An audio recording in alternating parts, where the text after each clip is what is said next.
Hi, this is Chris Fryer, pen name The Shaped Marketer. This is part 1 of 2 of me getting super nerdy with marketing models. What's cool about part 2 though is it's a model that I came up with, so stay tuned for that. First up, the funnel model. It's a very standard way of looking at the customer journey. Prospects come in at the top of the funnel and then move through stages of awareness, interest, decision, and action. ADA is that acronym there. The marketing function usually owns the awareness and interest stages, and then the sales function tends to own decision and action. The model is useful in the way that you can plan out different content for each stage to influence the prospect to move through the funnel towards becoming a customer.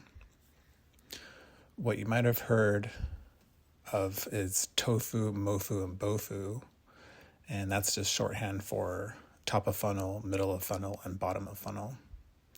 It's a very simple model and doesn't really tell the whole story of what happens after someone becomes a customer. Second, the flywheel model. Here's a quick definition of what a flywheel technically is. A flywheel is a machine that stores rotational energy. When you add energy to the flywheel, it starts to spin. Add more energy, and it spins even faster. A flywheel will keep spinning unless an outside force slows it down. So rotations of the flywheel represent the growth of the business in this case. It's more of a modern, customer-centric way of looking at the customer journey compared to the funnel model. It was unveiled by HubSpot in 2018 during their inbound conference. I was actually watching. It introduces the addition of a services component. So the idea is that marketing, sales, and service work together to generate happy customers, and those happy customers provide the energy that fuels the flywheel by becoming repeat customers and generating word of mouth. So these days, people shop by first researching, reading reviews, and getting recommendations from friends and family and people they trust. And that type of content only exists when previous customers were delighted. Third, the hourglass model. Similar to the funnel, but it shows what can happen after purchase. This is more of a complete ideal customer journey.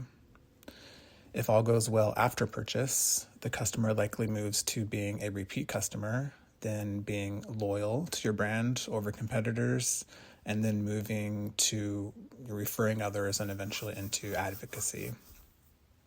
What I'm most interested in is what's happening here in the middle. What's the true cause of the inflection point there? This is a key point in the journey because it's a precursor to retention, loyalty, endorsement, and advocacy, which all fuel growth. There's a really close exchange of communication and content between the company and the customer. Engagement is really concentrated here. The company is highly influencing the customer, and the customer is likely giving key feedback to the company.